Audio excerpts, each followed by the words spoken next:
अखिया फाड़ के देखत का बड़े का रे 12 बज गई सूरज देवता कपारे पे चढ़ गईले और तोरा भी भिनसार ना भइल।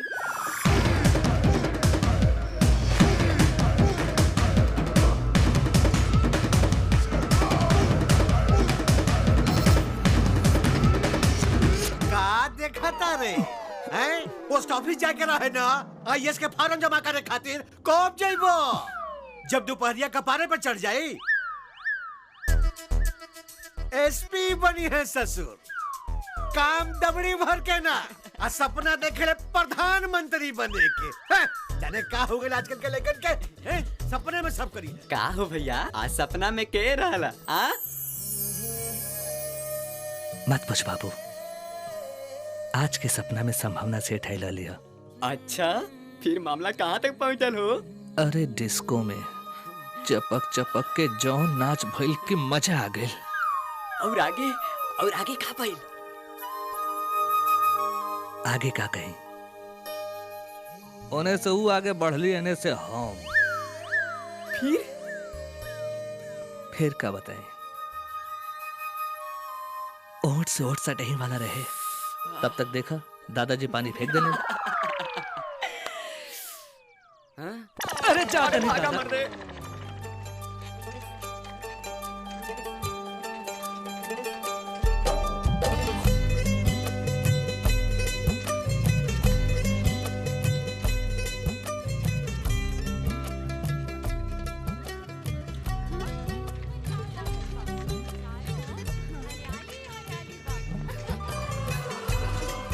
दीदी सामने वाला गांव है ना? वह है जग्गीपुर।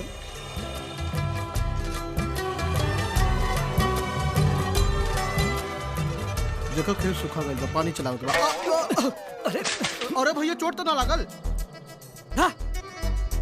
यह अपन का उतरने का स्टाइल है, समझा क्या? गजब आदमी है। एक यार धनिया बोनी एक यार को दो ना ना ना ना ना।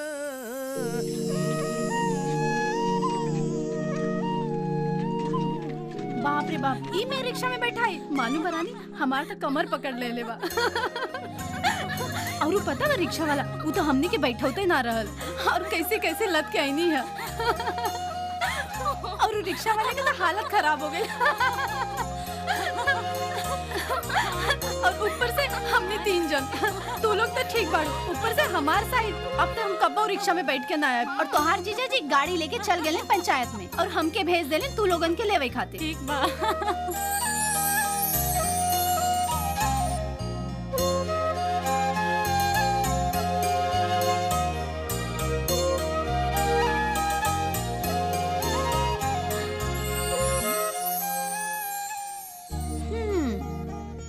अच्छा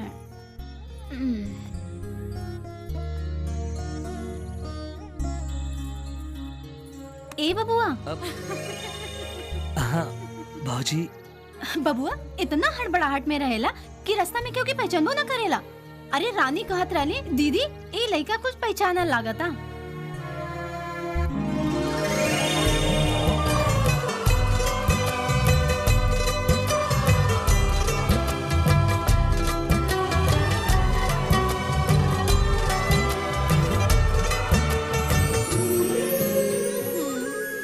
बबुआ कहाँ खो गईला? लागता गर्मी तोहरे दिमाग में चढ़ गई बा। चला चला पानी पीला। अब नाना भौजी, रानी के हम कैसे पहचानती? इनके तम मुहे आपके शादी में देखला रानी, जब पहली बार आपके साथ गांव में आई रही। हाँ। अच्छा भौजी जाता नहीं। ठीक है।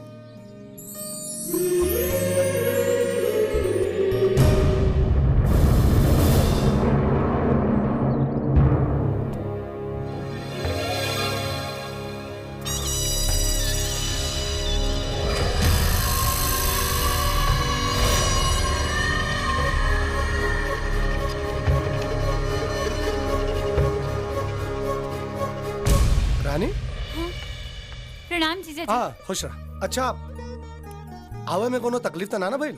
मालूम है जीजा जी, पहली बार हमने इतना लोग रिक्शा पे लद के आई नहीं। लेकिन ये बार पूरा बदलल देखती थोड़ा। हीरोइन हीरोइन ना बने के। हाँ जीजा जी।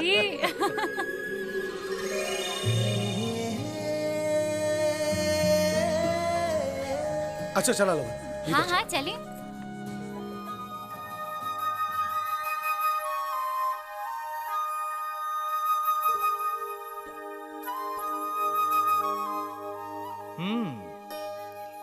जब रानी हीरोइन लेखा लगा तारी तो उनकर भतार के हुआ और ना हम ही बनब बेटा राजा। जब हीरोइन गांव में आइए गई बिया तब गर्मी के छुट्टी कहीं और ना ई हमें मनी।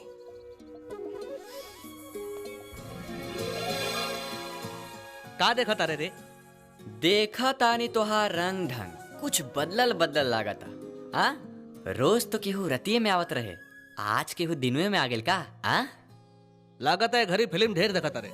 चल भाग। ए भैया, जब केहू अपने आप के शीशा में हमेशा निहारे लगे ना ता समझला कि मामला कुछ गंभीर बा। का मतलब? मतलब ई कि जिंदगी में हर इंसान के दिल एक बार धड़केला। हाँ ई बात और बा कि केहू केहू के धड़कत रहेला और केहू केहू के बंद हो जाला। अच्छा यस। ए बाबू, ए सुन रे, तने देखता हमार धड़कता की ना देख।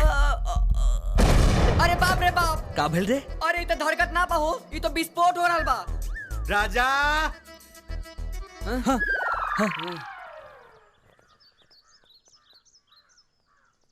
जी दादाजी। तेरा बड़ा शौक रहे ना बारात जाए के। प्रतापपुर के बलवंत सिंह के बेटा के बिया हो, कल तू बाराते चल जी हो ना? हम ना जाए का? ते बाराते ना जीबे? ओए देखो राजा बाराते ना जाइए। हाँ राजा बराते ना जाइए। का राजा बराती ना चाहिए? राजा बराती ना जाइए। राजा बाराती ना जाइए। क्या राजा बाराती ना जाइए? ए राजा तू बाराती ना जीबो? बाराते ना जीबो? 10 दिन से तक का पड़ा प्रेस करत रहला है। अब का हो गई कि बाराते ना जीबो? बीजे हो गई। राजा तार तबीयत ठीक बा ना?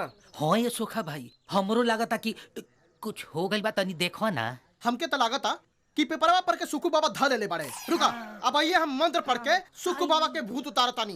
ओम ह्रीं क्लीं विचाय। जिंदगी भर बराते करब? अरे हमके एसपी बने के बा।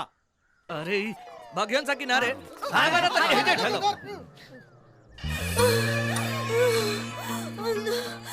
हाय बा, हाय बा, हाय दादा, बुझाता कि सुखू बाबा के भूतवा फेर धोल हलस। अरे तू घबरा मत, हम डमरू सोखा के कोई कल बनी आवते हुई हैं। डमरू सोखा के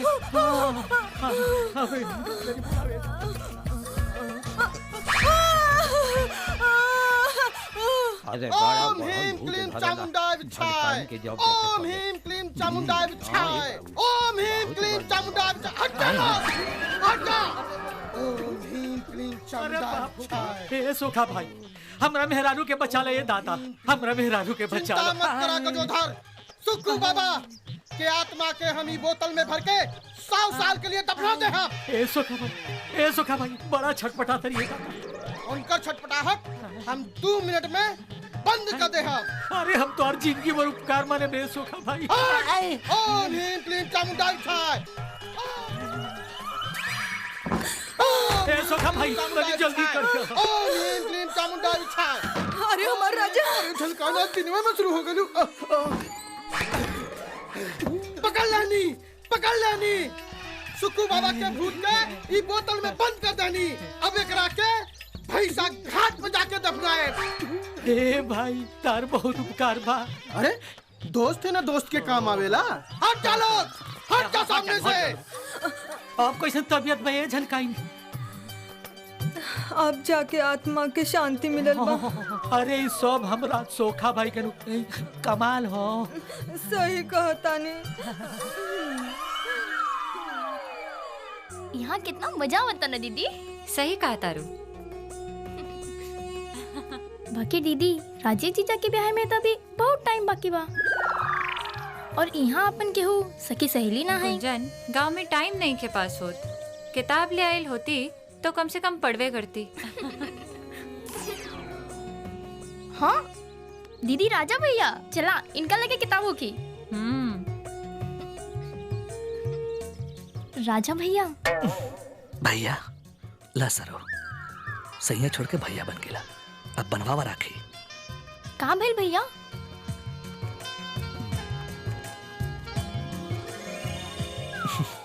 बच गेला, ये तो छुटकी है। गुंजन भैया ना जीजा कहा। ठीक जीजा। आपके पास बीए फाइनल की किताब बा? हाँ हाँ बा ना, सब बा। ज्ञान भारती, बाल भारती, गद्य संकलन, पद संकलन, पोएट्री, ड्रामा, भूगोल, नागरिक शास्त्र, सोशल साइंस, पॉलिटिकल साइंस। आपके कौन चाहिए? पॉलिटिकल साइंस दे दी ना प्लीज। ओके।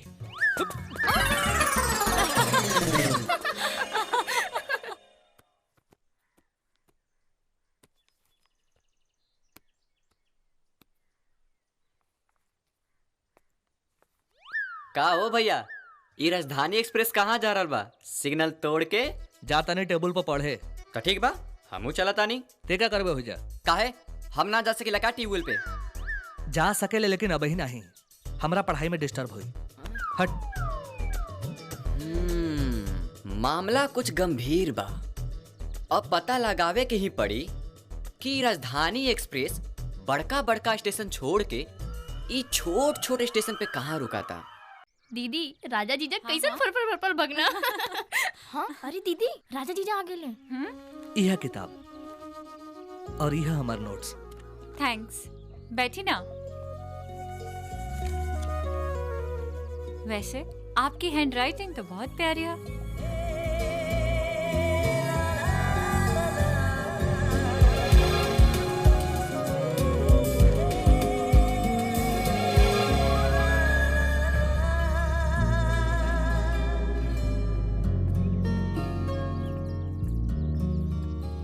अरे राजा का हाल चाल बा? दीदी पढ़े खातिर किताब न रहला तो राजा से ले लेनी हा। अरे लेकिन ब्याहे की भीड़ में तो के कहाँ मौका मिली पढ़े लिखे के? मिल जाए दीदी। अच्छा ठीक बा, तोहार मन कहता ना पढ़े लिखे के तो तू पढ़ ल। ठीक बा? हाँ। अच्छा रानी तू राजा से बात करा, हम चाय पानी की व्यवस्था करत हई। हम चलता नहीं। अरे रुका ना, बाद में आई। ये राजा बिना हवा के मतीन आवाला और चल जाला। ये कहा रे? कहाँ जाता रे? ट्यूबवेल पे। का? हाँ, तू किताब बड़की के देवे गई रहला ना, तो हम छोटकी के देवे जाता नहीं। ये सभी माटा के झोंझे बड़ से करे।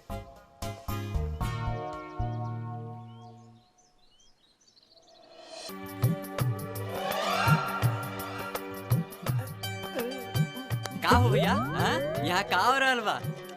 कुछ ना।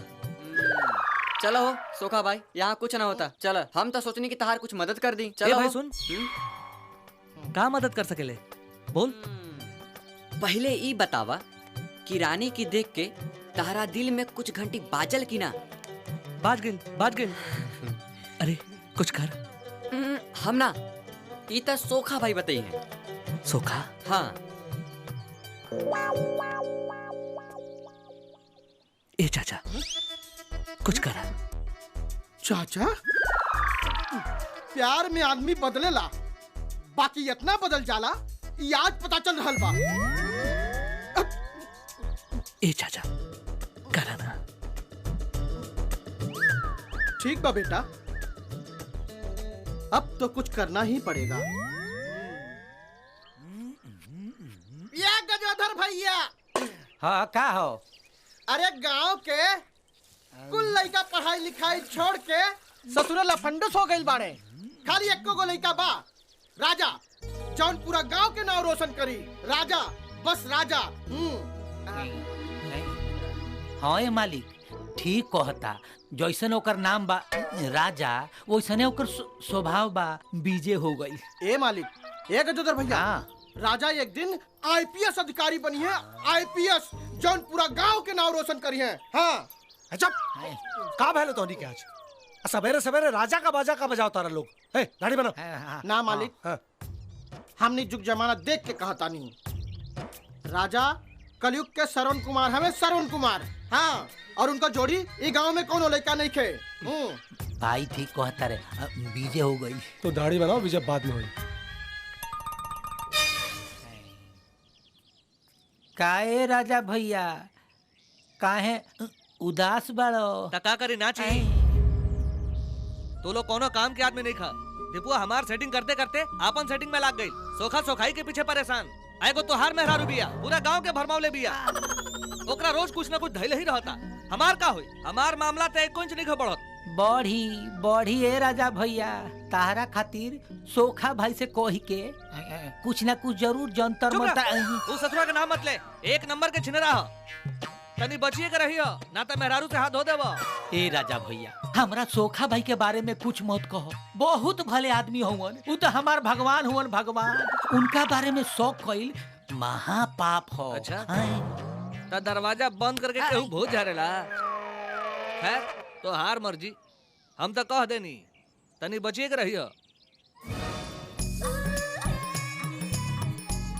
एक गजोता रानी आवतिया, तू कतो छुप जो, हम पेड़ पे चढ़ जाता नहीं। हम जाता नहीं, हम जाता नहीं।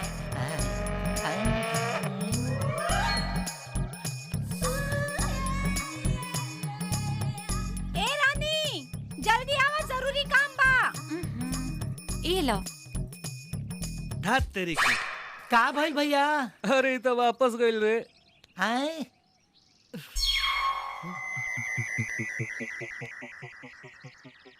ए गजोधर।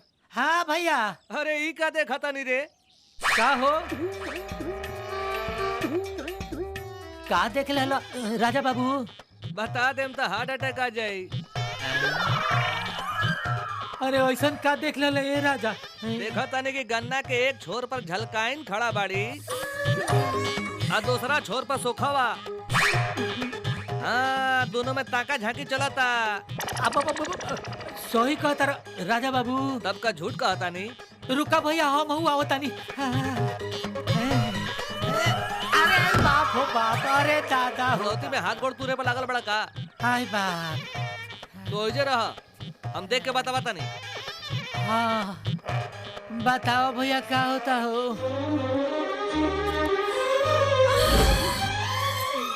झलकाइन झलक दिखा के खेत में घुसा तारी। होने से सोखवा घुसा था।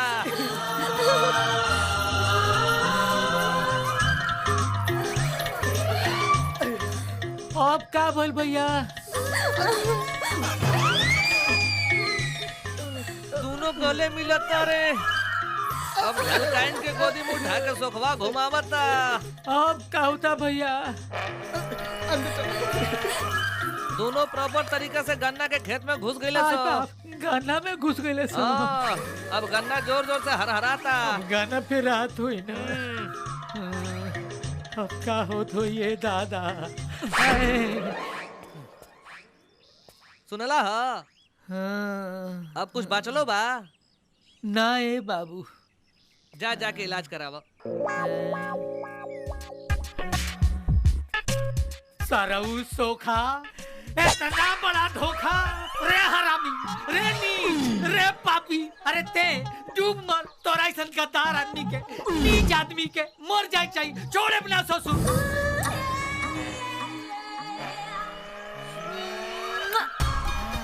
रे कल वही आज तोरा के छोड़े ना। अब तनी और बात कर दे। साला सोखा के तोरा के। अरे भागत कहां पड़ी? नाच वालन के बोल दिया टाइम पे आ जाइए। हाँ बिरजू देखा भैया, कोनो भी प्रकार के कमी ना हो। बिरजू भैया गोर लगतन। हाँ हाँ खुश रहा खुश रहा। प्रणाम भैया। सब ठीक बा ना? सब बढ़िया बा भैया। अब की साल एकदम सूखा सूखा लगता। सूखा सूखा लगा था मतलब? अरे मैंने बिहान होली बा तो भांग होके के चाहिए कि ना? देखा अरे भांग रही हो तो ही के घोटे के बा। लेकिन एक बात याद रखिए, पिछली बार ते घोटत कम रहले पियत ज्यादा रहले। अरे कि दूसरे के पियावे के। बिरजू सिंह के गांव का होली है, ए बार भी शानदार हुई। वही के व्यवस्था होता। चलो लोग ले चलो। ठीक है भैया गोर लगतन। खुश खुश। प्रणाम भैया। जन ले गांव में साल एकदम जबरदस्त माल बढ़िया आइल बा एकदम। एकदम बढ़िया मालूम बा।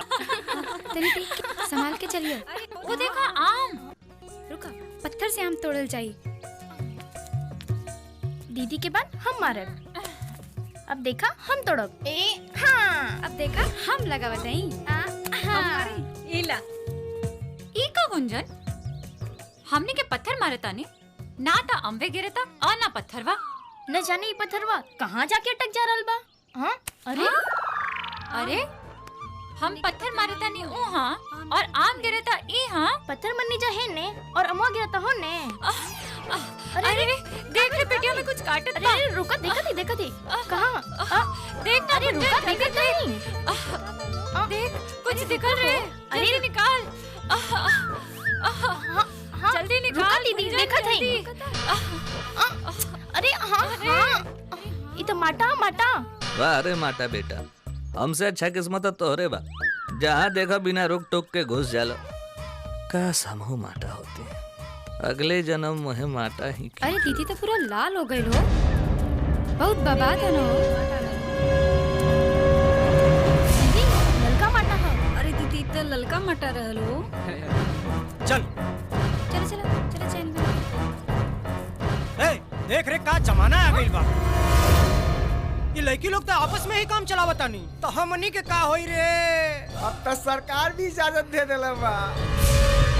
तारा घर में माई भाई नहीं के का सब बा मेहरारू ना बिया, हमार प्रेमिका बनबू का हमरो घर बस जाई। ये तो गजब फेरा में पड़ल बने, कूदब तो भेद खुल जाए और ना कूदब तो इज्जत चल जाए। चल गुंजन ये लोगों के मुंह ना लगे। हाथ छोड़ कमीना। ना छोड़ब तो का कर ले हाथ छोड़। अरे ये हाथ ना छूटी है जाने में। अब तो इज्जत नहीं के पड़ी तेरे तो।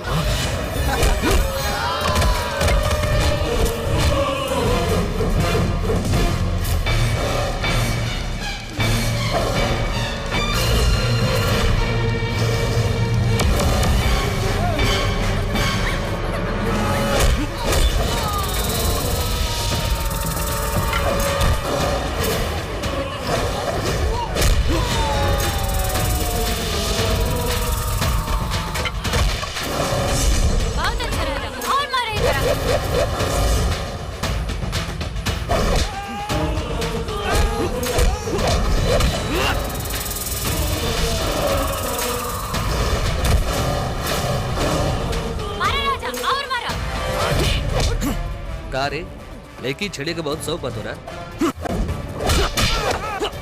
कुर्ता में दम हिले लेके चलल बड़ा लेकी छेड़े लेकी छड़बे लेकी छड़बे लेकी छड़बे। वाह यस चल भाग।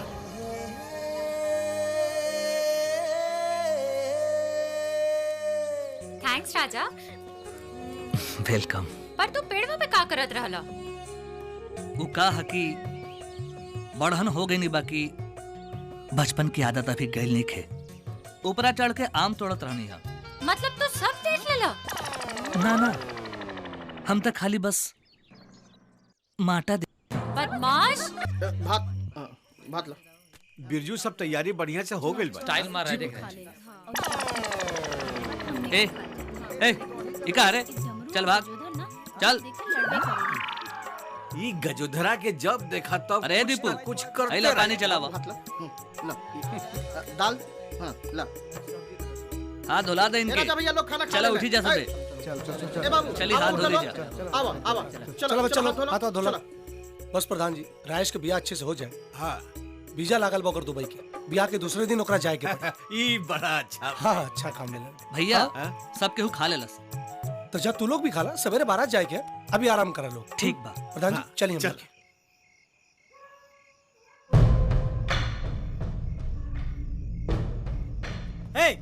चल प्रधान के करिए बा। चलो ए बुढ़ऊ चल उठ। अरे कौन चल जल्दी से उठ। हराम खोले बा। हम ही दरोगा थानेदार चैला फाड़ सिंह। जब मारी लाना तो आदमी चैला मतीन फाट जाला। बाकी भोइल का साहब पता चलल है तू गांजा पिएला भी और गांजा बेचेला भी। अरे नहीं साहब, आपके कोनो गलत सूचना चले बा। हम तो गांजा के हाथों न लगाइले। हे हवलदारों। हाँ साहब। हवलदार गणपति राव रिपोर्टिंग सर। हवलदार सदाराम। काय तोंडे रिपोर्टिंग सर। ये तो मराठी नाम बा। Shut up. अरे हम लोग इंटरपोल डिपार्टमेंट से आए हैं। हवलदारों तलाशी चालू। यस सर। ए बुढ़ो हट। मिल गई चिलम मिलल है चिलम, गांजा ना मिलल है चिलम मिलल। Very good. देखिए चिलम का प्रधान जी तू गांजा ना पिएला त का हाई चिलमिया के शंख बजावेला? हमके माफ कर दी साहब, हमके माफ कर दी। कबो कबो पी ले। पकड़ कर जेल में ठूस दूंगा। 12 साल बाद बाहर निकलोगे। लेकिन साहब इनकर तो कुल जीवन 4-6 महीना बचल बा। हाँ साहब माफ कर दी, माफ तका कल जाओ। कर जाओ। बूढ़ आदमी है साहब, माफ कर दी, माफ कर दी। हम बहुत गरीब आदमी। माफ कर दी साहब। देखिए बुढ़वा कितना माफी मांगता है। चलो ठीक है, माफ करती हूँ। लड़की क्या आवाज रे पिंटुआ, कभी नाच के ले आओ जा रे। और सबसे तब छोड़े ना है हमारे गांजा वो लेके गई सब मिल जे बोलो तो छोड़ब ना। का समझा थारी लो तू। ए भैया, तोहरा चक्कर में हम बारातों ना गई, और वहाँ सब बारात में रसगुल्ला और बर्फी चापत हुई हैं। देख भाई, एक बार हमार सेटिंग हो जाओ, फिर मिठाई के दुकानें खुलवा दे तोहरा नाम पे। हाँ काहे ना, अब हलवाई बनल बाकी रह गइल बा, वो बना दे हमरा के। ए बेटा, ये सब छोड़, ये बताओ कि डोमकच में कैसे घुसल जाओ। ए भैया, आइडिया बा हमरा पास।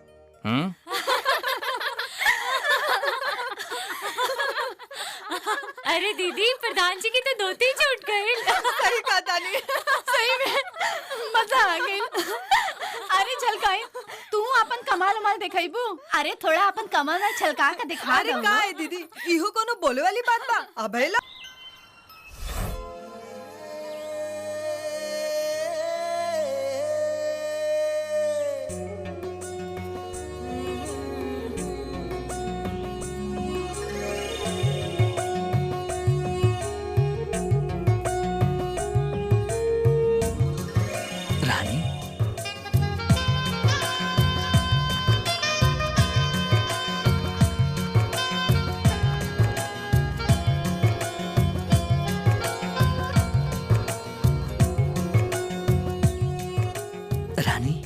तू आ गेलू।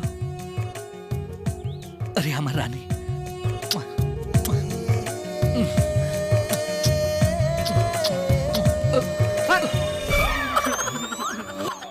अब ना काय खड़ा बड़ा, अब जो इज्जत बचल बा वो उतार ला। हे भगवान, अब वो दिन आ गई, तोरा हर जगह रनिए नजर आवताड़ी, सारा इज्जत लूटेला हमार। ए देबू, का बताए, पेड़वा में, खेतवा में, गैया में, भैंसिया में, सब जगह रनिया नजर आवती है। कोनो तरीका बताओ ना। ए भैया, तू एक काम कर ना, उनका के बता देना कि तू उनका से प्यार करेला। आखिरी मन के बाद तू कब तक धोइबा? हिम्मत ना पड़ेला, डर लागेला। ए भैया, पहले लड़की इजहार ना करेली, पहले लड़का के इजहार करे के पड़ेला। त का करी? का करी? अरे प्रेम पत्र। प्रेम पत्र? हाँ भैया, प्रेम पत्र। प्यार के इजहार करे खातिर ऐसे बढ़िया, सस्ता और टिकाऊ चीज कौनो नहीं खे। ओके।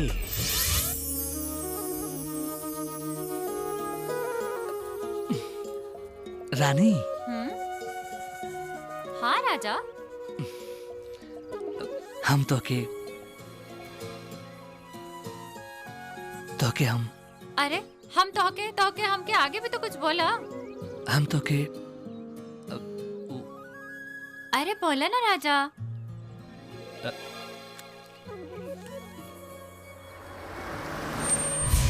रानी।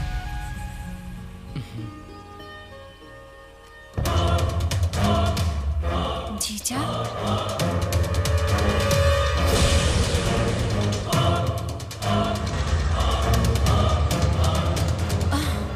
रानी।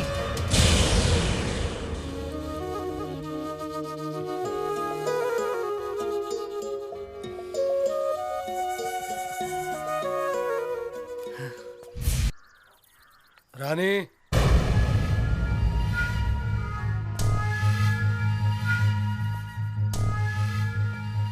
तो एक घर में मेहमान बाड़ो, और मेहमान का एक मर्यादा होला। हाँ? मर्यादा में रहा, यही में हम सबकी भलाई है। ऐसा का कर देनी हम जीजा जी? इज्जत, इज्जत से आयल बाड़ो, इज्जत से रहा ना, और इज्जत पूर्वक जाए यहां से, बस। ऐसा का भइल जो रउआ इतना गुस्सा में बानी? हमार इतना कहल काफी नहीं खे। समझावा अपना बहन के, समझावा अपना बहन के।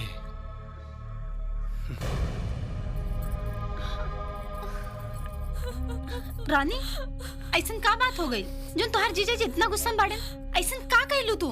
ऐसा कोनो काम नहीं के कहीं कि केहू के सर शर्म से झुक जाओ। अगर हमरा पे विश्वास नहीं के तो भैया के बुला के हमनी के भेज दे, ना रहे के बा हमनी के यहाँ। अरे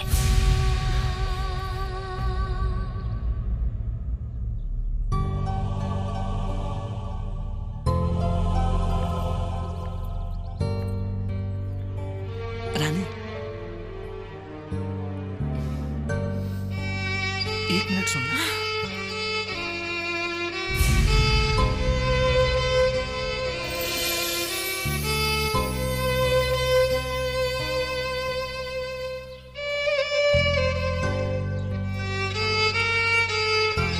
रानी,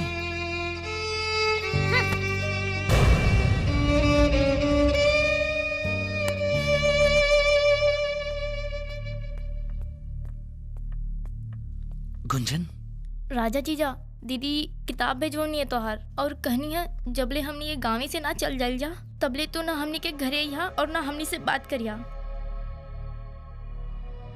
लेकिन गुंजन, सॉरी जीजा।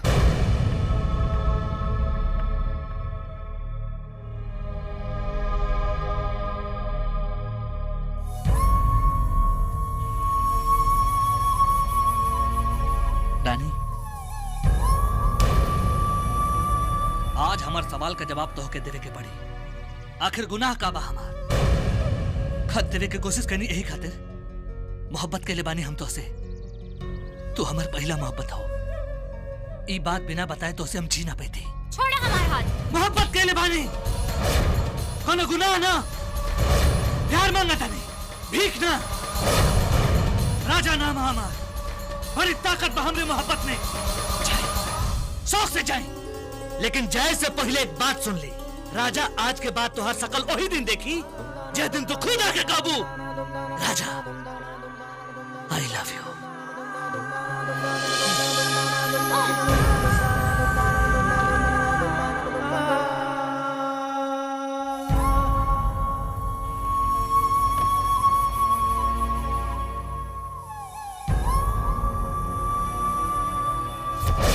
छोड़ा हमारे हाथ। मोहब्बत के निभानी कोनो गुनाह ना, प्यार मांगता नहीं, भीख ना। राजा नाम हमार, बड़ी ताकत बा हमरे मोहब्बत में। राजा, आज के बाद तो हर शकल वही दिन देखी जे दिन तो खुद आके काबू। राजा, आई लव यू।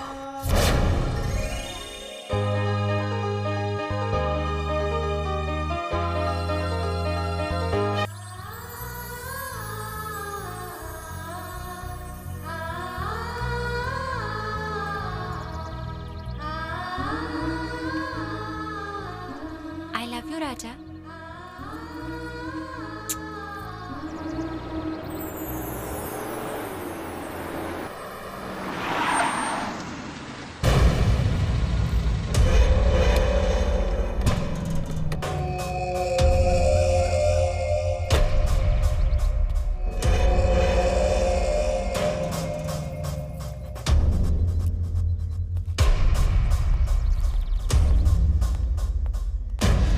अरे विक्रम बाबू, अचानक भैया न कोनो फोन न खबर। प्रणाम हाँ, जीजा। खुश रह, खुश रह।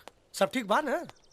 जी हाँ, दरअसल जीजा वो कुछ काम ऐसा पड़ गई कि आवे के पड़ा। अरे तोहार घर है, जब मन करे आजा महाराज। अरे भैया अचानक रानी और गुंजन के ले जाए के बा। का भैया इन्हन के अभी 10 दिन ना बीतर और तू ले आ गइल। हाँ भैया, अभी तो हमनी की छुट्टी में 20 दिन बाकी है ना। भैया प्रणाम। का रे, कुछ खाना वाना ना मिले लगा? हाँ हाँ, खाना तो बस तोहरे यहाँ मिलेला, बाकी सब यहाँ फाका मारे ले। का जी? ससुराल इतना प्यारा हो गई कि नैहर भुला गई। अच्छा ऐसन कर, रानी गुंजन के तैयार कर दिया, कल सवेरे जाए के बा। अरे अभी तो इला और उते जाए के बात करे लगला। दरअसल ऐसन है, रानी का शादी जहाँ हमने दिखले रानी वो फिक्स हो गई बा। अरे वाह। और जीजा दिसंबर में 10 तारीख के ओकर अंगूठी पहनावे के रस्म बा। और खाली रानी ना, रउआ सबके आवे के पड़ी। रानी शर्मा गई। अरे हम पूरा गांव लेकर चले आए महाराज है। बहुत बहुत बधाई। हाँ बहुत बहुत।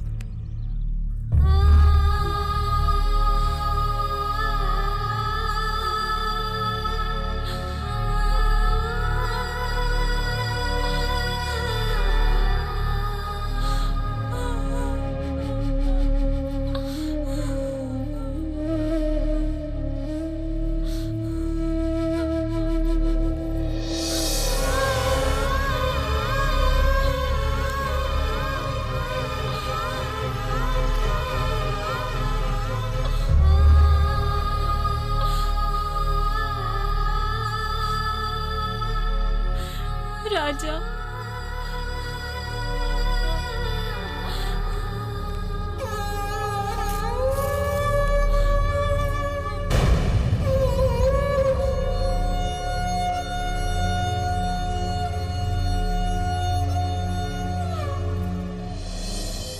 भैया कहा सोचा तारू? सोचा था नहीं कि देखत देखत रानी के वापस जाए के समय आ गई। कब दिन बीत गई पते ना चलल। ई बीतल दिन एक हसीन ख्वाब जैसन बीत गए गुंजन। लेकिन ख्वाब और हकीकत में बहुत फर्क होला। और हकीकत ई बा कि हमके काले जाए के बा।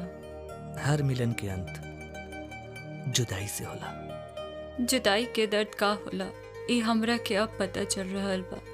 हमरा तो इहो पता नहीं है कि रानी हमरा से प्यार करेले कि ना। काश हम राजा से एक बार बता देते कि राजा हम ताहरा से कितना प्यार करेले। देखा विक्रम बाबू, कोनो बात का टेंशन मत लिया। हमारा जरूरत होगा तो फोन करिए। जरूर जीजा। और माई बाबू के हमार प्रणाम कह दे है। ठीक बा, रोवा मत। जीजा ठीक प्रणाम। हाँ खुश जात बानी। बाकी अंगूठी के रस्म नहीं है जरूर। कहे का बात बका जरूर। अच्छा जीजा। हमने के आइब जाना। चला बैठा। रोवा मत। हाँ अच्छा गुंजी। अरे रोहत काहे बाड़ू? तोहार अपन घर है, जब मन करे आ जाइए। फिर अंगूठी की रस्म में तमनी होता है बानी। टेंशन मत, आराम से घर जाके फोन कर दिया। जा रहल बाड़ू। जी खुश खुश रह।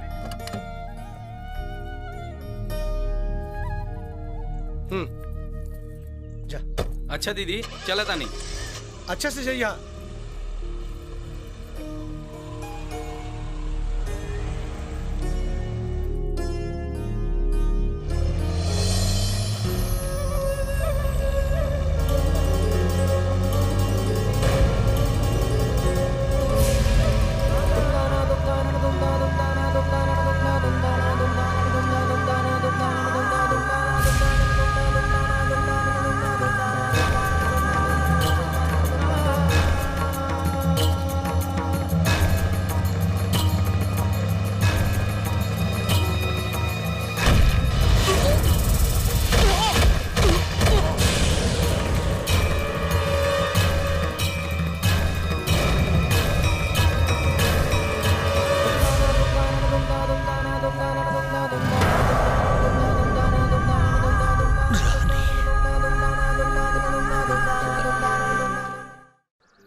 Good morning. ए चकला लाओ रे।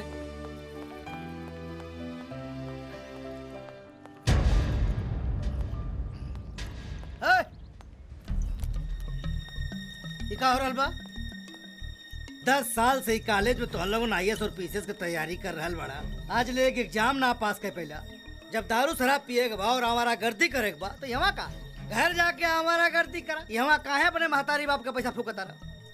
अरे ससुरे भाग जो, ना तो ये बोतलवा तोरा पछवाड़े में घुसेड़ दे। हमें से बात कर। ये हॉस्टल का वार्डन है हम। 10 मिनट लागी तो हम लोगों की हॉस्टल से निकाले में। मनोज टाइगर नाम है हमार। हमारा आइला से पहले यह चाहे जवन गंदगी होत रहो, अब हम यहाँ कोनो गंदगी ना पन पे दे। तोहरा से पहले कितना तुरम खान आइलन। अपन हाथ पैर सलामत रखल चाहता रहे तब भाग जा यहाँ से। जरूर तो हम लोगों का महतारी बाप हराम के कमाई तो हम लोगों के पढ़ा रहल बड़न। न तो संस्कारी खानदान के लड़के क्या तरीके से बात ना कर सकेला। का रे तोर इतनी हिम्मत कि तू हमारा खानदान तक पहुंच गए।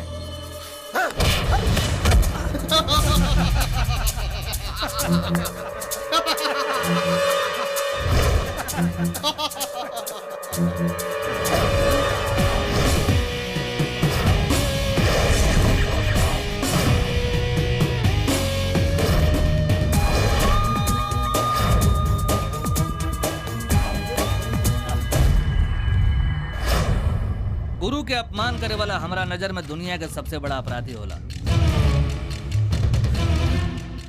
5 गिने के पहले गुरु जी के चरण में गिर के माफी मांग ल जाए, नहीं तो इतना मारब कि माफी मांगे लाई हाथ ना रही। माफी का रे?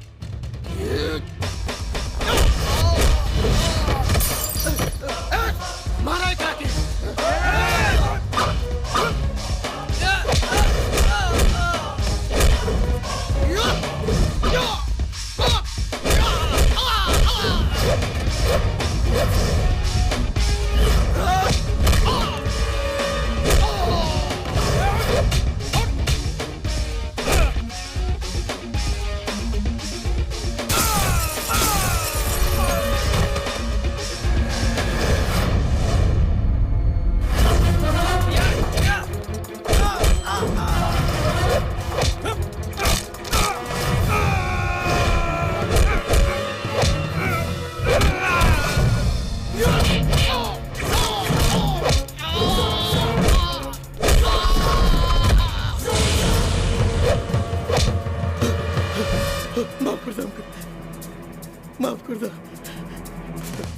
माफी हमसे ना, जाके गुरुजी से मांगा।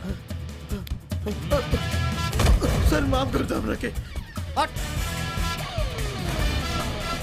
एक एक कहल जाला संस्कार। हट हट।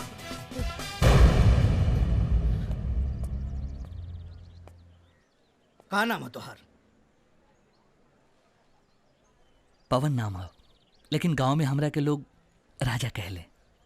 राजा हम बड़े विश्वास के साथ कह सकेला कि एक दिन अपने महतारी बाप का नाम जरूर रोशन करबा। ये हमारा आशीर्वाद तारा लिए बा। खुश रहा बाबू।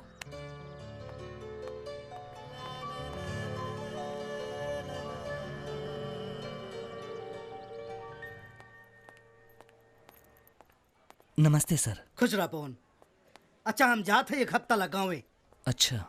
राजा तुमसे मिलके हमके ऐसे महसूस हो रहा बा जैसे हमके छोट भाई मिल गए लोगो। कहे से कि हमरा कोनो छोट भाई ना बा। सर हमरो कोनो बड़ भाई नहीं के, आपसे मिलके बहुत अच्छा लगल। अच्छा हम घरे जात हई त तारा खातिर कुछ लेके आई। का पसंद बात होके? भैया हमके चूड़ा और गुड़ लेते ही है। हे बाबू जब ते भैया कहले तो हमार कलेजा गदगद हो गई। अच्छा भैया आपके गांव कहाँ बा? बेतिया देखे तारा नु तब बेतिया से दक्षिण अगर 10 किलोमीटर जाइबा त एगो गांव हरतनपुर। अच्छा वो जगह रहे वाला बनी। कहाँ बात करता नहीं भैया? कहाँ है? अरे ओ गांव में तो हमारी रिश्तेदारी बा। अच्छा बगल के बड़ भाई के शादी हो। भौजी के नाम बिमला और उनके छोट बहन के नाम रानी है। अरे यार वो हमार पड़ोसी हो यार एकदम। देखी भैया घुमा फिरा के हमनी के रिश्तेदार निकलने जा। सही बात है। अच्छा भैया रानी से बता दिया कि राजा मिलल रहे। बिल्कुल बिल्कुल बता दे। अच्छा देखा हमारे बस छूटे का टाइम होता तो हम जाते हैं, हम लौट कर तब भेंट हुए। ठीक बा ठीक बा। प्रणाम। खुश रहा बाबू। आके फिर मुलाकात करल जाए। ठीक है। ठीक बा।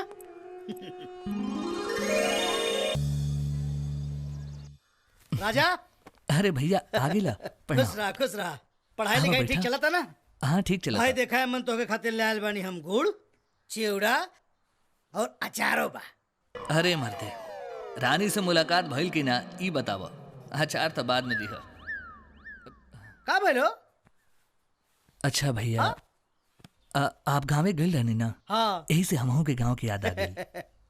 बहरे रहला पे ना बाबू जब केहू गांव से लौट के आवेला त गांव के बड़ी याद आवेला।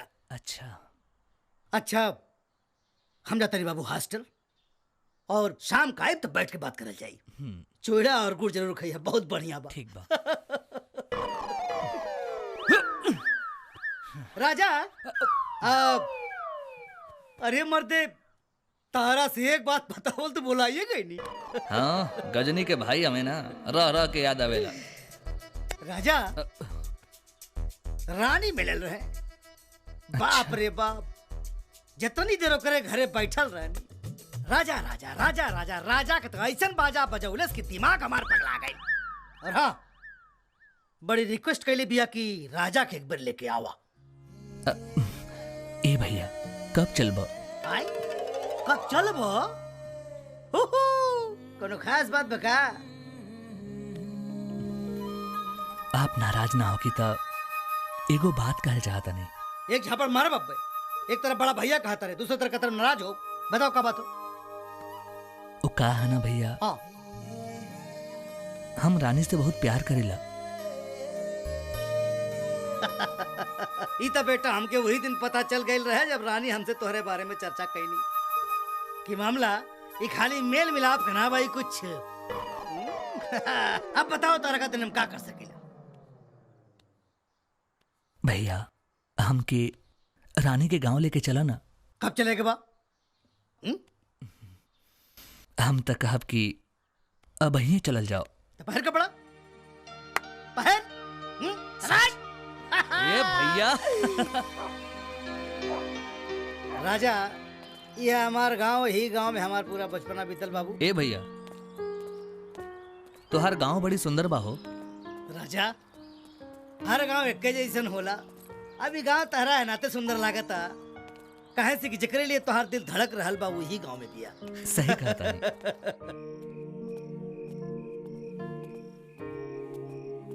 हाँ तो भैया कमाल के नमूना रहला हो। हाँ तो बाबू हमारे यहाँ कमाले के नमूना बनेला। अब एक काम करा, खा के सूत रहा बाबू, सुबह चला जाई रानी की यहाँ। ठीक है।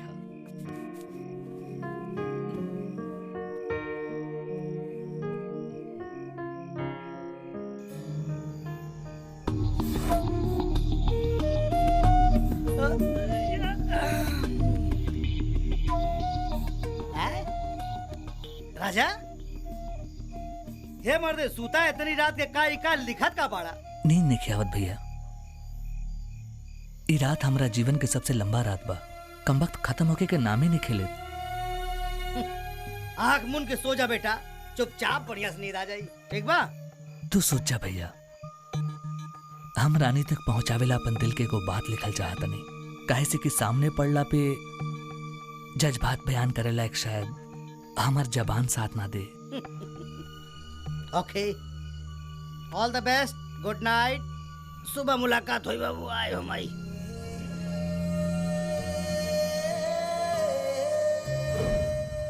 गुंजन।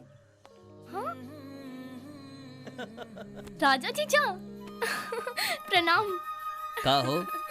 अरे के हरे? माई ई राजा जीजा हो, बड़की दीदी के गांव के। अरे घुल अरे ले। बेटा खुश रह। तू ही है राजा। आओ आओ आओ बेटा, बैठो बैठो। आओ आओ। हे भगवान, जब से ये दोनों बहन वहाँ से आइल बानी, दिन भर बस तोहरे चर्चा करत रहेली। अरे आज तो रानी बिटिया इहो कहत रहे कि बुझा रहल बा कि केहू आवे वाला बा, कहे से के हाथ से लोटा छूट रहल बा। ए बिटिया जाना चाय भेज द और रानी बिटिया के भी भेज द। ठीक बा माई। अरे के आइल बा हो? अरे जग्गीपुर से, अपन बिमली के गांव से बाड़े। जग्गीपुर में केकरे घर से बड़ा बेटा? जी श्री पंचम सिंह जी के। प्रधान जी का पोता बाड़ा। हाँ। क्या बात है, क्या बात है। अरे हमरे बिमली का भी यहाँ जग्गीपुर में भइल, उनमें प्रधान जी का बहुत बड़ योगदान बा। अरे बेटा तू यहाँ कैसे? टाइगर भैया जो ना हॉस्टल में वार्डन बाड़े, वही हॉस्टल में हमहू रहिला। अच्छा अच्छा। जब हमके पता चलल कि बिमला भाभी के गांव के हमें, तो उन्हीं के साथ घूमे आ गई। बहुत अच्छा कैला। देखा अभी तुम बैंक जाता नहीं, संझा के मिलब हैं? अरे खाना वाना खिया दिए ठीक से लइकन के? हाँ। बैठो बैठो।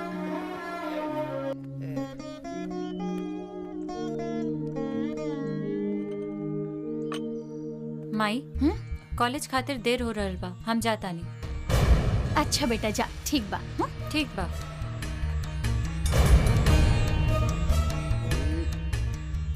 ए बेटा चाय पिया।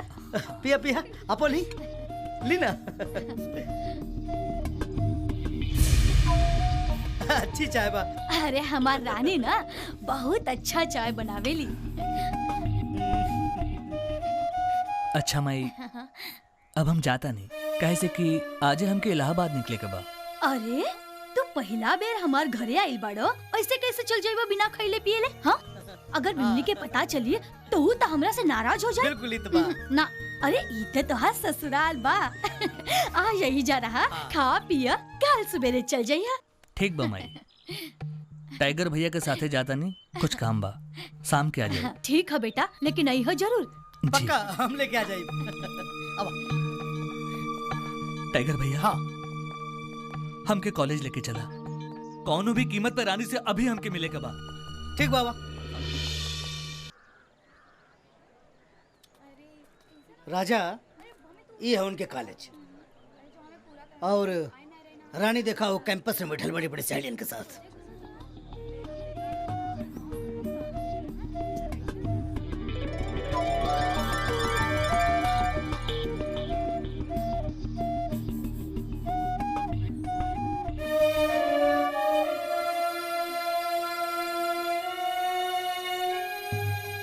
का भेल राजा, का देखा तारा? टाइगर भैया, अच्छा मजाक करा तारी रानी हमसे। नजदीक के पे बात ना, और दूर से मुस्कान, कुछ समझ में नहीं आवत। तू एक काम करा, ये हमार चिट्ठी रानी तक पहुंचा दा, और कह दिया कि जौन मजाक हमरा साथे कैली हम कभी भुलाइब ना।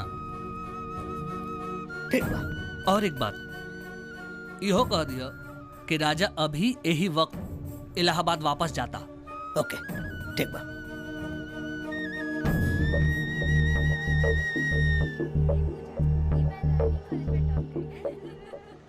अरे मनोज भैया, आप? रानी, राजा तहरा के एगो लेटर देले बा,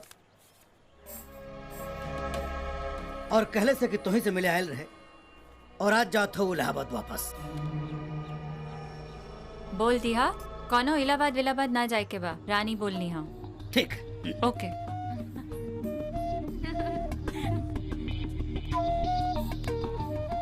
दे देनी।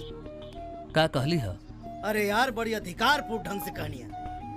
जाके कह दे राजा के हम कहनी आज ना जाए इलाहाबाद।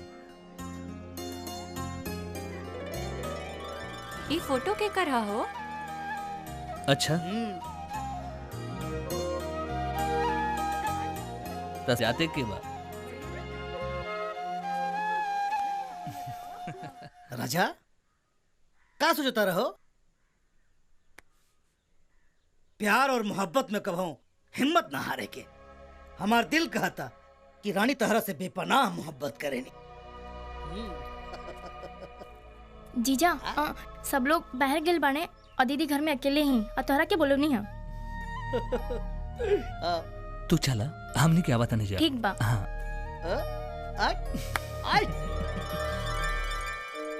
टाइगर भैया, कुछ समझ में नहीं आवत। तू चिंता मत करा, जोन हो रहा है सब बढ़िया हो रहा है। ओके राजा जीजा, दीदी तोरा के घर में बुलावता नहीं।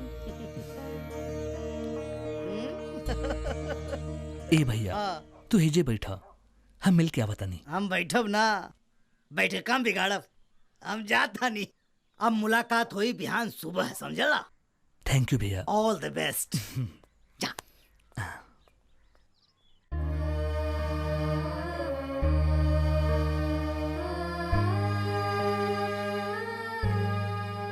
रानी,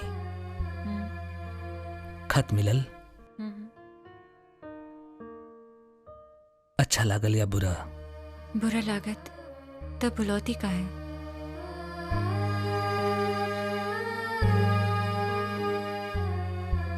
ये बात तू हमके गांव में काहे ना बतावलू कि हमसे प्यार करलू या ना? यही कसम 7 से 8 महीना बीत गए। ये बात के अंदाजा बात होके वो तो अच्छा भइल कि टाइगर भैया मिल गए, नहीं तो दिल के बात जिंदगी भर दिले में रह जाए। तो के का पता कि तारा वजह से तारा गांव में का सुने के पड़त रहे। ओ दिन बगीचा में जब चिट्ठी देत रहल त जीजा जी देख लेलन, ओए से हम चिट्ठी डर के मारे ना लेने। और एक दिन जब दिल की बात कहेला पत्र के सहारा लेनी तो वही समय भैया आ गईलन। और पता चलल कि हमार ब्याह तय हो गई। एक झटका में हमार सारा सपना चूर चूर हो गई। और दिन जब हम अंतिम बार तोहके देखनी तो एहसास भइल कि अपना जिंदगी के हसीन पल छोड़ के जाता नहीं। तब से ऐसन कौनो दिन, कौनो सुबह, कौनो शाम ना रहल जब हम तोहके याद न कईनी।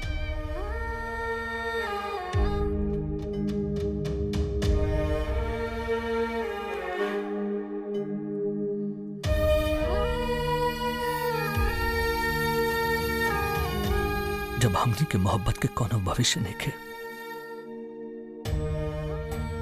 तो काहे ला बोलहलू हमके? जीवन में पहली बार केहू से प्यार भइल रहे, दिल के बाद दिल में दफन करके ना जी पाई थी। यही ना तारा के बुलानी। आई लव यू राजा, I love you, I love you, I love you रानी।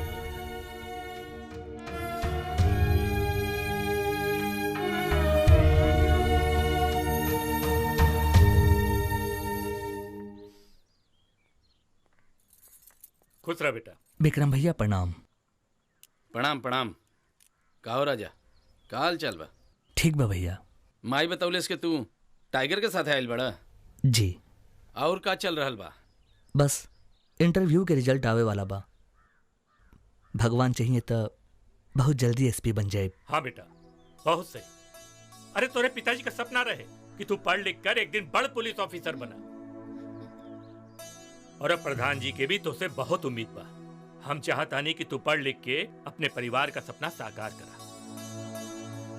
रउआ जाई आराम करी, तब तक हम राजा बेटा के शादी के सब सामान दिखावत बने। ला दिखावा तो हो देख ला, तोरे लिए भी। ठीक बा बाबूजी। अच्छा राजा, हम जाता नहीं ब्लॉक पे, एगो मीटिंग बा, शाम के मुलाकात हुई। जी। इमाई भी ना, हम तोरा के सब सामान दिखावत बनी। बैठ। ई देख, हाय देख बेटा, ई रानी के साड़ी बा, सुंदर बा ना? जी। जेवरो बा, हाय देख। अब लड़का इंजीनियर बा तो शादी की तैयारी भी वही हिसाब से होके के चाहिए ना।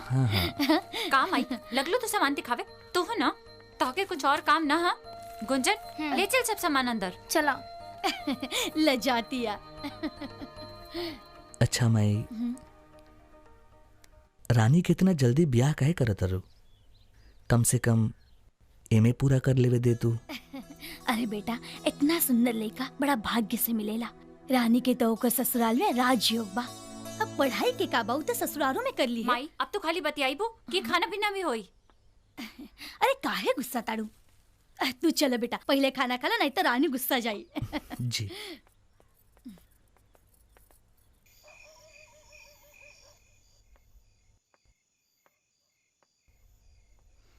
राजा।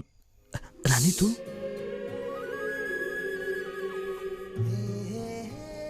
का देखा तारा? अपने गांव में तो के ठीक से देख ना पाऊनी। काहे? देखे के मौका कहाँ देलू? ऐसे मत देखा, हमरा लाज लागता। अच्छा।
चमक गई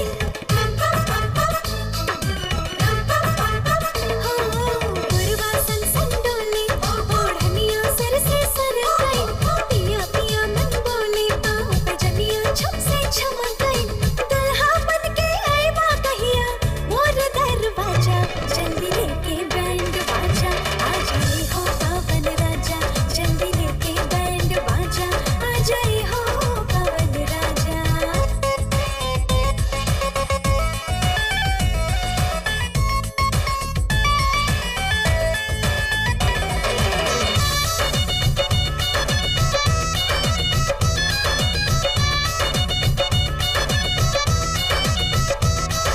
सेज सजल बाटे अब ना देर लगावा सावरिया प्रेम लगन लागल मनवा भाइल बाबा वरिया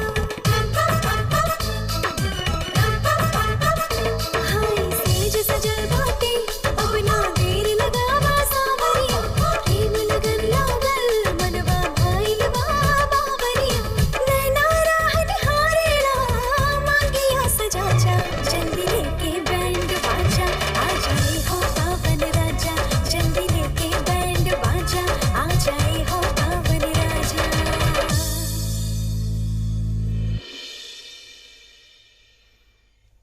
राजा हम्म जाएं? ना, थोड़ी देर और। 4 बज गए। कहा 4 बज गई? रानी, आज तोरा बाह में रहनी तो 4 घंटा इसे बीत गई जैसे 4 पल। हमने एक दूसरा से इतना मोहब्बत करे ले और तोहरा दुआरी से डोली के हुआ और लेके जाए, ये हम ना देख सकेला। राजा, हमके कुछ समझ में नहीं क्या आवत। हमरा दिल में बस एक ही को नाम बा, राजा राजा बस राजा। का ऐसा ना हो सकेला कि हमरा मांग में सेनूर तू भरा, ए दरवाजा पे डोली लेके तू आवा? चिंता मत कर, अब ते दरवाजा पे डोली राजा ही लेके आई।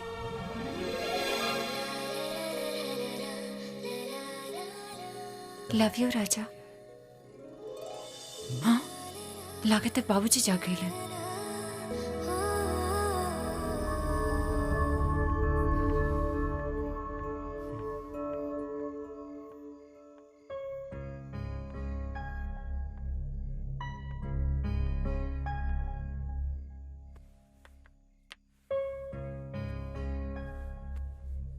दीदी, हाँ राजा जीजा से मिले गए ललुआ ना? तते जागत पड़े बदमाश। दीदी, हम तोहरा से कहले रहनी नु, सच्चे दिल से प्यार करे वाला के भगवान एक न एक दिन जरूर मिलावेले। सच कहा तारू गुंजन।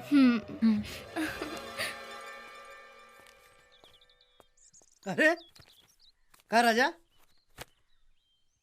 कैसन रहे रानी के साथ तुम्हारी मुलाकात? भैया, हमारा जिंदगी के सबसे हसीन पल रहे रानी से मुलाकात। राजा, तारा और रानी के मिला के तारा से ज्यादा खुशी हमरा हो रहल बा। भैया बोला। हम यहाँ से जाए से पहले रानी के मांग भरल चाहतनी। रानी एकरा खाते तैयार बनी? हाँ भैया, वो रात के मंदिर पे हमारे इंतजार करी हैं। तब कौन डरे के बाद बा? तू तैयार हो जा, हम तारा साथे बनी।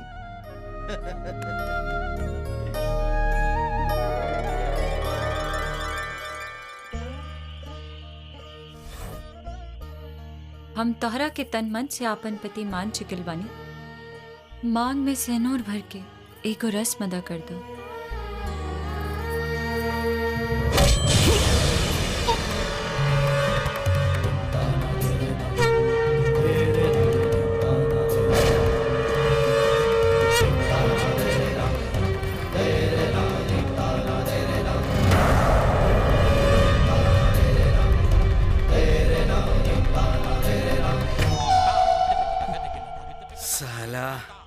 हमारा घर में रह के हमारा इज्जत से खेल रहल बाड़े।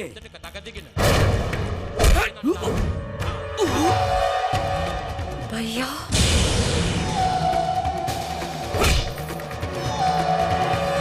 चल यहाँ से।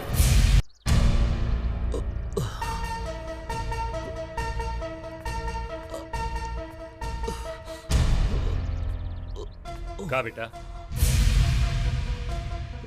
हमनी से कोनो गलती हो गई बका? जौन हमरा इज्जत के माटी में मिला रहल बड़ा हैं?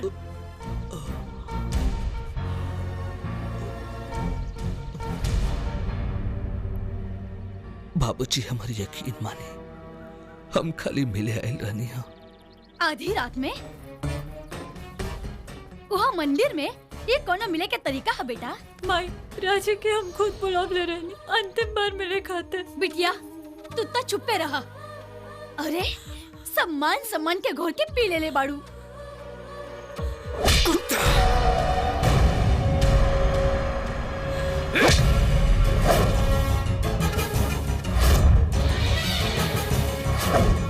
जबान संभाल के बोला भैया, अगर अपन मान सम्मान बचावल चाहत रहा तो हाथवानी चलेला, नहीं तो दूर के गर्दन में लटका दे।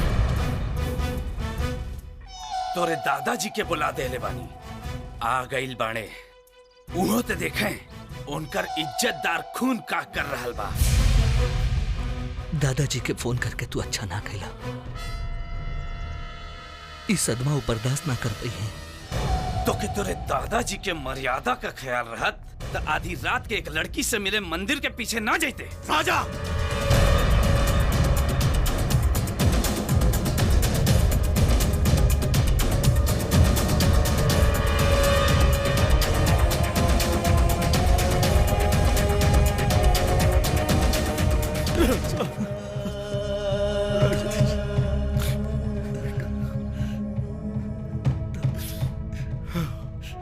खून, ई गंदा खून है जवन तोहरा पोता के सर से बह रहल बा।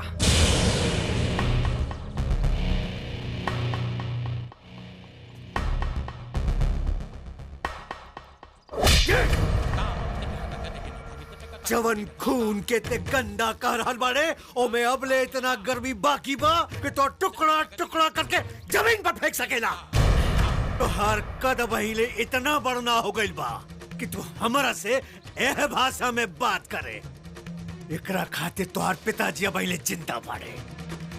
और एक बात बेटा, और एक बात, जितना जख्म तो हमरे पोता के शरीर में दहले बाड़े, उससे कहीं ज्यादा गोली हम तोरे छाती में ठोक सकीले।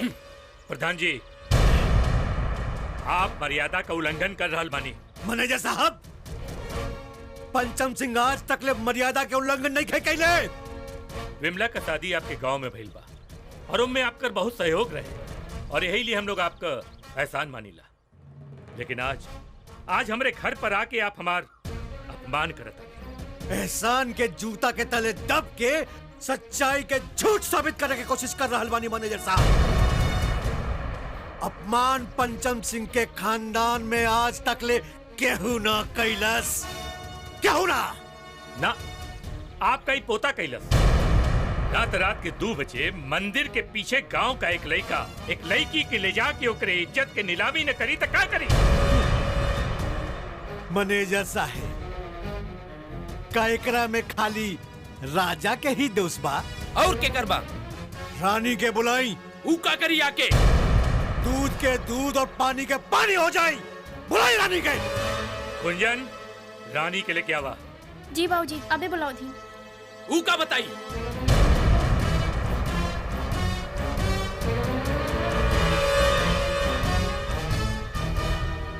रानी, देखा बेटा, आज 2 परिवार के प्रतिष्ठा और सम्मान के प्रश्न है। साथ साथ बतिया, राजा से मिले तू आयल रहू कि राजा तोहरा से मिले आयल रहे? बेटा ना दादाजी, रानी से मिले हम आयल रहनी।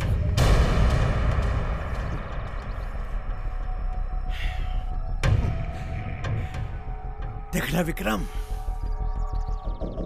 एकरे कहल जाला संस्कारी खून के संस्कारी औलाद। हमरा के अच्छी तरह मालूम बा कि रानी बुलौले रहे राजा के मिले खातिर।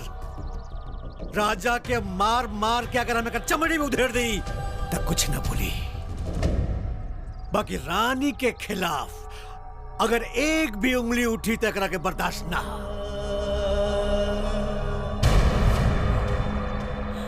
राजा रानी, हम तोहनी के 2 मिनट के समय देत बनी। जौन बतियाए का होगा वो घर में जाके बतिया ला, लेकिन एक बात याद रखिए, आज के बाद तू दोनों के मुलाकात ना होके के चाहिए, और अगर ऐसा भइल तो बहुत बुरा होई। सुन ला राजा, अगर तू हमरा बाप के काटे के कोशिश कैला तो याद रखिए तो रखे अपन दादा के लाश पर से गुजर के पड़ी।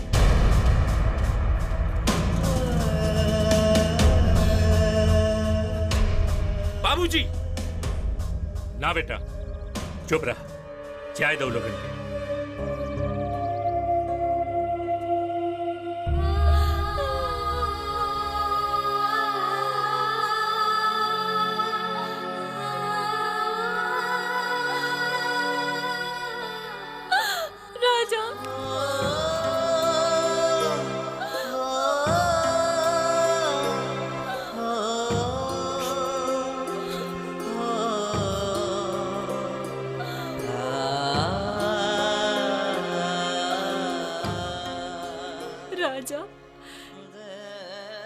जो ना मांग के तू अपना खून से सजा देला, ऊपर दूसर रंग ना चढ़ सकेला। रानी, 2 दिन बाद तो हर ससुराल वाले ही हैं। खूब अच्छे से श्रृंगार करिया, बिंदी लगैया, काजल लगैया, कान में बाली, हाथ में चूड़ी, गले में हार, नाक में नथिया, खूबसूरत बनारसी साड़ी, सबके सामने पहन के जाइए। ना ना हो पाई हमसे ही सब, ना हो पाई। हमार श्रृंगार कारी तोहरे खातिर बा। हमके याद करियो, हम दो के सजावे खातिर। ना, हम अपन जान दे दे, हम अपन जान दे दे, हम अपन जान दे दे राजा। जिए पड़ी तो के ना, हमरा खातिर ना। तो चाहता रो कि हम जिंदा रहे तो के जिए के पड़ी। ना राजा, कसम बा हमार। हमके छोड़ के मत जाओ राजा, हमके छोड़ के मत जाओ।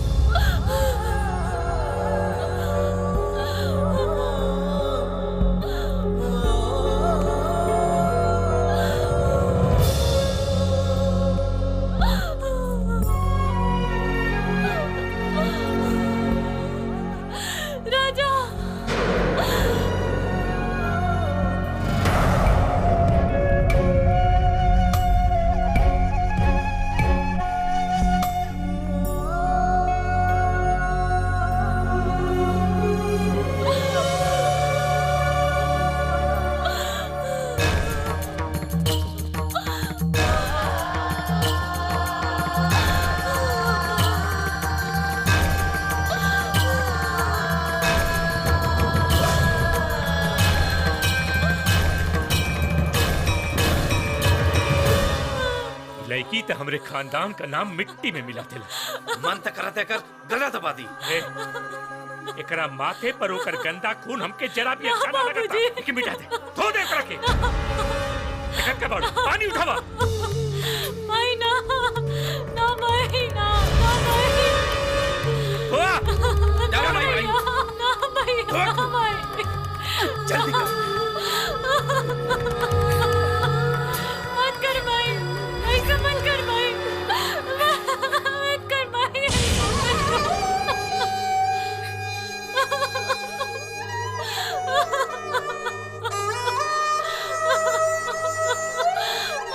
राजा,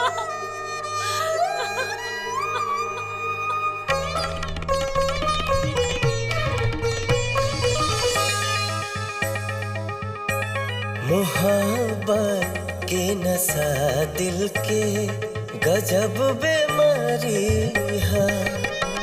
मोहब्बत के नशा दिल के गजब बीमारी है। बढ़े रफ्तार में धड़कन कैसन खुमारी है। मोहब्बत के नशा दिल के गजब बीमारी है। मोहब्बत के नशा दिल के गजब बीमारी है।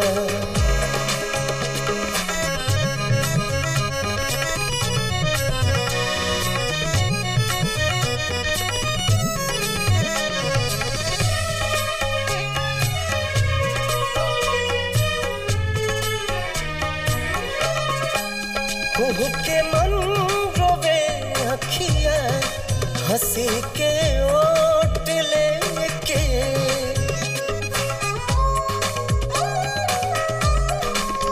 कुहू के मन रोवे अखिया हंसी के ओट लेके।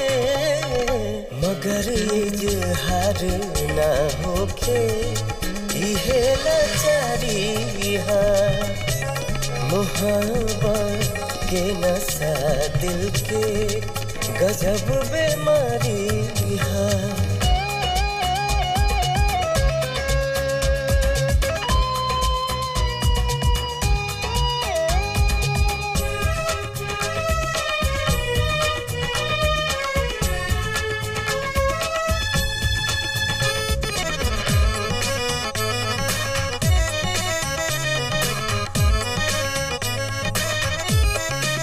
हंसा के ई रोवावेला, हंसा के जान लेला।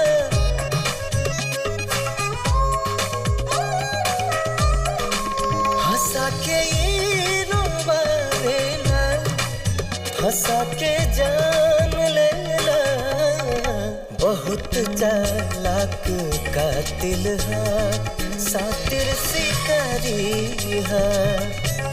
मोहब्बत के नशा दिल के गजब बीमारी है।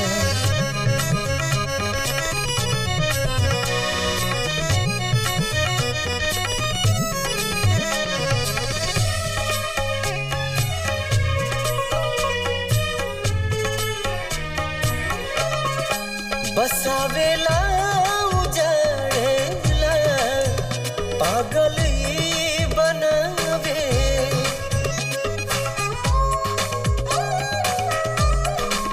बसावेला उजाड़ेला, पागल बनावे। जुदाई के बिरह दुनिया में सबसे भारी है। मोहब्बत के नशा दिल के गजब बीमारी है।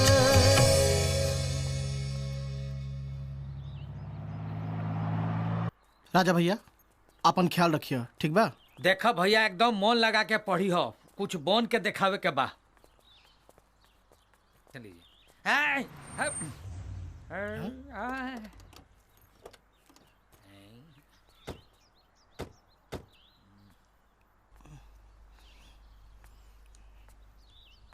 का राजा? हाँ? का सुन रहल बानी? का भैया? देखा बाबू, सपना राती में देखल जाला, दिन में ना। कौनी सपना के बात करता नहीं? रानी रानी के सपना की बात करता नहीं। रानी के दुल्हन बनावे का औकात बात हो हार। घर में साला 2 वक्त के रोटी के इंतजाम नहीं के, और रानी के अपन दुल्हन बनावे का सपना लेके हमारा ससुरारी पहुंच गईला। ढेर धन के गर्मी में मत कूदा। अब अहियो तोहरा पास जितना खेती बा उसे ज्यादा हमार कौन छूटल बा। और रहल रानी के अपन दुल्हन बनावे के बात, तो दुल्हन बनावे खातिर दौलत ना दिल होके के चाहिए।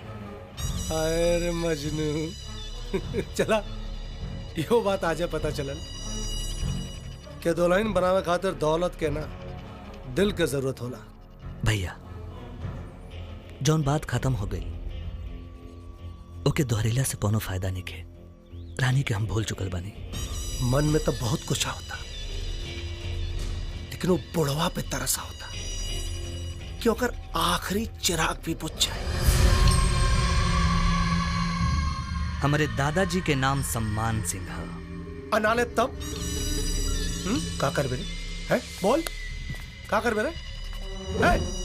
का कर बेरे बोल का कर बेरे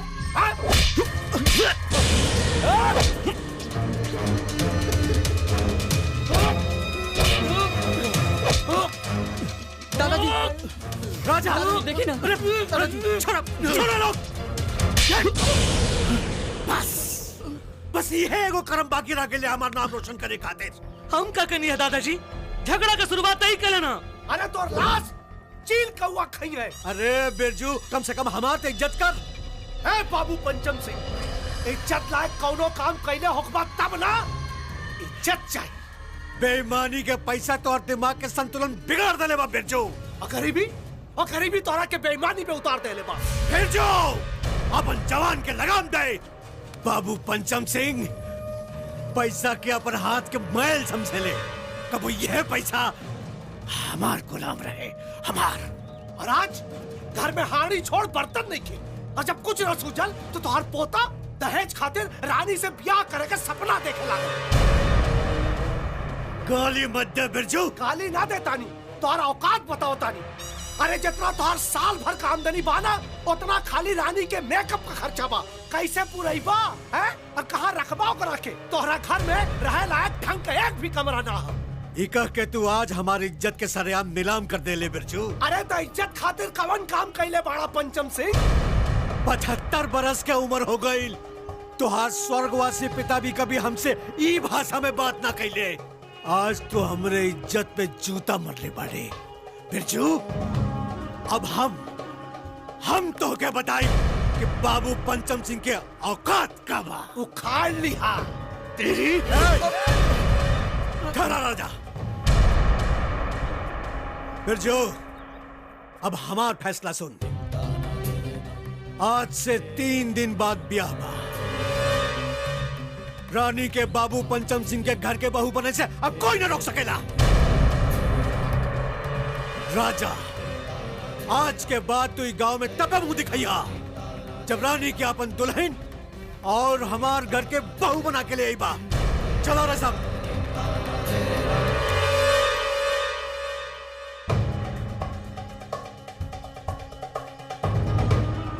बिरजू सिंह, रानी के डोली तब रजवे लेके आई। तोहरा अंदर जितना ताकत हो गया लगा लिया।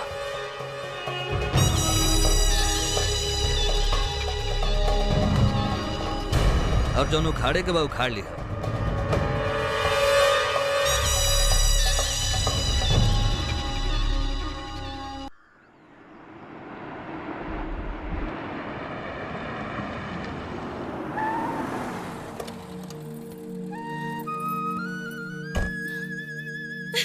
क्या करे हमरा तो कुछ समझ में नहीं किया आवत। ए लड़की तो हमार नाक कटा दे आज। मत रो माई। माई प्रणाम। हाँ खुश रह बिटिया। माई बात कहा तू रोवत काहे बाड़ू? अरे का करी, थोड़ी देर में रानी के ससुराल वाले ओकरा देखे खातिर आवे वाला बाड़े और वहाँ के तैयार होके के नामे नहीं खेले। माई तू चिंता मत कर, हम रानी के समझात बानी ना, तू रो मत। हाँ, माई रानी चुप हो जा। ए रानी, सब ठीक हो जाएगी। रानी दीदी रो मत, चुप हो जा, चुप हो जा। तू हमके गांव में काहे न बतौलू कि तू राजा से प्यार करेलू? दीदी गलती हो गई, डर के मारे ना बता पावनी। देखा रानी, अब बहुत देर हो चुकल बा, अब कुछ ना हो सकेला। सुना, तू जल्दी से तैयार हो जा, सब लोग आवे वाला बाड़े। देखा, तू अगर ब्याह से इनकार करबू ना तो माई बाबू को बहुत बदनामी होई। चला जल्दी से तैयार हो जा, हम नीचे बानी, ठीक बा? आओ जल्दी।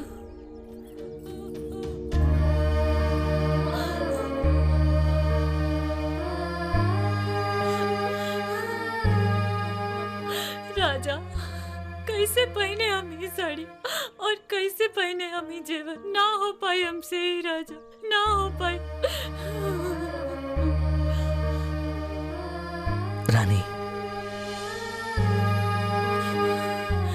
राजा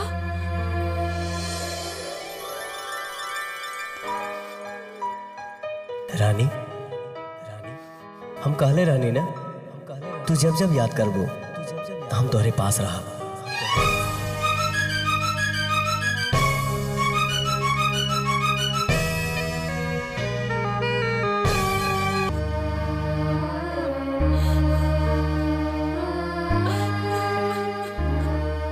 राजा हम तुम्हारे बिना ना जी सके ना जी सके राजा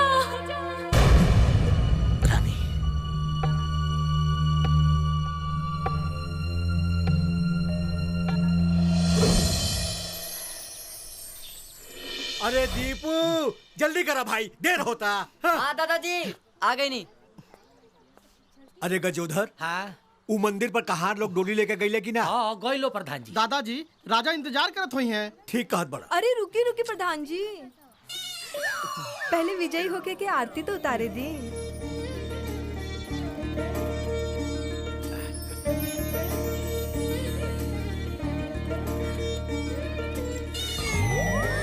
सुनी प्रधान जी, डोली में बिठा के हमार देवरानी के लेके ही आई है। फिकर मत करा झलकाइन, डोली में तुहार देवरानी जरूर रही है। ठीक बा। चला हो, चला चला चला सब चला।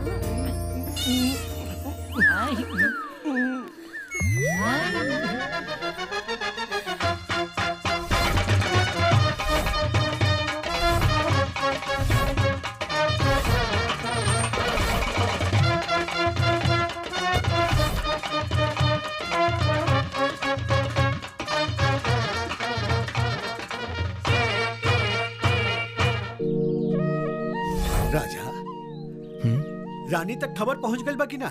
हाँ दादाजी, टाइगर भैया खबर दे दिले बने। अच्छा अच्छा।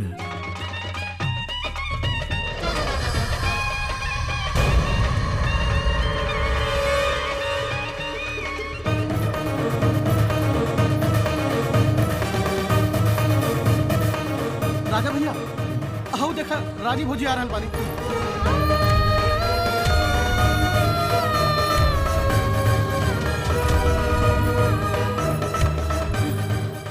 दादाजी खुश रहा बेटा। रानी, दादाजी हमनी के शादी खातिर मान गए और हम तो हर मांग भर के दुल्हन बना के ले जाएल बनी। सपना तो हमरो भी यही रहे राजा, बाकी अब ये असंभव बा। काहे रानी? हम तो उहे रास्ता पर चल रहल बानी राजा, जबन तू हमके दिखोले बड़ा। ए रानी, हम तोहरा बिना जी ना पाए।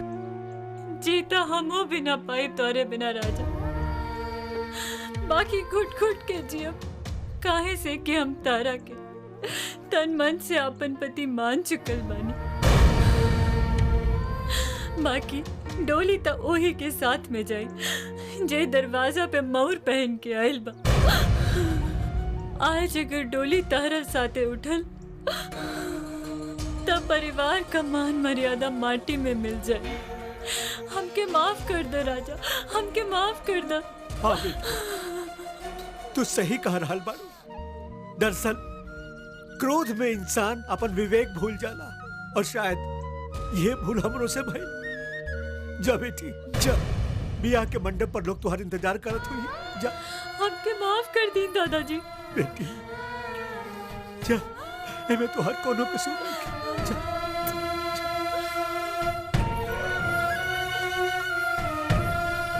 जा राजा, अगले जन्म में तहरा डोली में विदा होके जाए से केहू न रुक पाई। हमके माफ कर दिया राजा।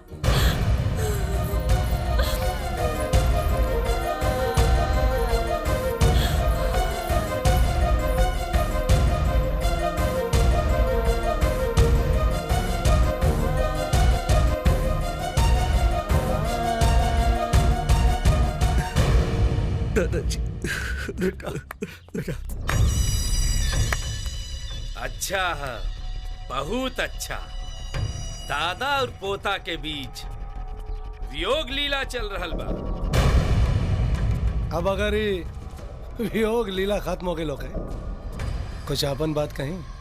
ए जीजा, अब कहे के का बा? अब तो हमनी के फैसला सुनावे के बाद। ना ना विक्रम बाबू, पंचम बाबू से एक सवाल पूछे के। रउआ जवन सपना लेके आज आयल रही कि डोली में बहू के लेके जाए, वो सपना तो टूट गई है। आपका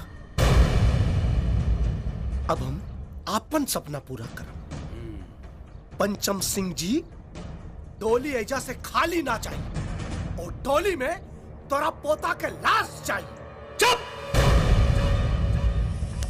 हमारा खोपड़िया में खून सवार बा, हट जा सामने से, नहीं तो दोनों जाने के इतना मारब कि जितना जमीन पर खड़ा बड़ा उतने जमीनिया में गाड़ दे। शुभ काम के पहले हम केहू के खून से अपन हाथ ना रंगल चाहता नहीं। ना ताज तू रंगीला काहे भुला गईले? अधमरा कह के छोड़ले रहनी। धोखा से रे डुमड़ा, सामने से इते ना तो टंगवे फाड़ देती। ए साले, चुप ना तो सारी गोली तोरा खोपड़ी में उतार दे।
अरे बेटा रुक आए गिला, आगे बढ़ा। ये बिया ना हो सकता पंडित जी। ये क्या कहता था बेटा?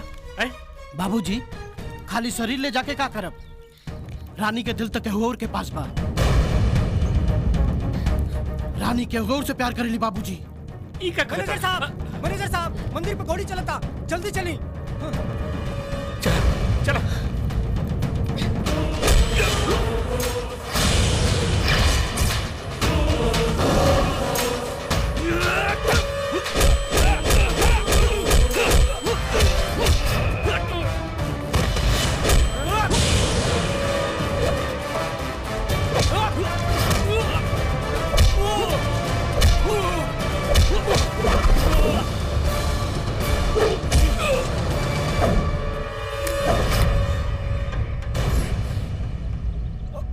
शुक्र मनाओ कि तेरानी के भाई अते जीजा, नहीं तो सारा के सारा गोली तोर मुंह में ठूस दे। राजा, राजा, ये का कर रहल बड़ा? काहे इज्जत के तमाशा बना रहल बड़ा? तमाशा हूँ ना, तमाशा तो ते बना रहल पड़ी। अरे तमाशा ये लोग ना, तमाशा तू लोग बना रहल बाड़ा। टाइगर भैया हमके सब सच्चाई बता देले बाड़न। अरे ये दोनों एक दूसरे से प्यार करेले, फिर शादी हमरा से काहे? ये अन्याय बा, अन्याय बा।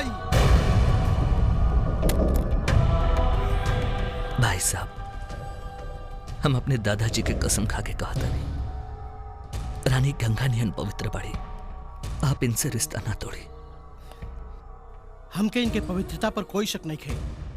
एक बेर तू दोनों एक दूसरे के नजर में नजर डाल के कह दा कि एक दूसरे से मोहब्बत ना करेला, फिर हम दुल्हन बनावेला तैयार बानी।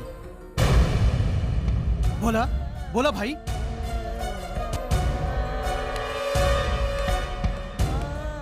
तोहरा लोगन के खामोशी से हमरा जवाब मिल गया। रानी तोहर बानी राजा और तोहरे रही है। अरुण, का दिमाग खराब कर रहा है? बारात रहे चाहे चार, लेकिन रानी की शादी राजा से ना हो। रानी का डोली उठे या ना उठे, एकर अर्थी जरूर उठी। रुको राजा। राजा लौट जा। ये प्यार के दुश्मन लोग प्यार करे वाले के ना जिए दिए ना मरे दिए। ये नाते कहत रानी, या तो हमार मांग भर दो या मरे की इजाजत दे दो, बाकी तू हमार एक न सुन ला। बाबूजी, बेटी होकला के कितना कीमत अदा करे के पड़ी। माई, अपना बेटी की जोना हाथ से पाल पोस के बड़ कहले बाड़ू, आज वही हाथ से हमार गला घोट दो। ना हमार बच्ची ना। बेटी, हमरा से भारी भूल हो गई, हमरा के माफ कर दो, हमरा के माफ कर दो बेटी। चल बेटा चल। और हाँ, जात जात एगो बात कह के जा रहल बानी। बाबू बलवंत सिंह, बाबू विक्रम सिंह, राजा जैसन दामाद और बाबू पंचम सिंह जैसन खानदान चिराग लेके ढूंढे जाइबा तब्बो ना मिली तोहरा लोग के। चल बेटा। ए पंचम सिंह, एक कदम भी आगे बढ़ेगा ना, गोली मार दे। वाह, अच्छा, तब बाप भी बेटा के राह पर चल पड़ो। ठीक है, रोक सका तो रोक ला हमरा के। हाँ, दिखाई भी रोक के दिखाई। अरे तू खाली टोली लेके जाइबा? अरे हमार बेटी कुंवारी रह जाई का? बाबूजी चुप रह। ये हमार बेटी है और एकरे बियाह का फैसला हम करब। हम चलता नहीं, हमरे बिटिया खातिर राजा से अच्छा लड़का ही दुनिया में न मिली। बिटिया, हम कहता नहीं, जा तू जा राजा के साथ, जा।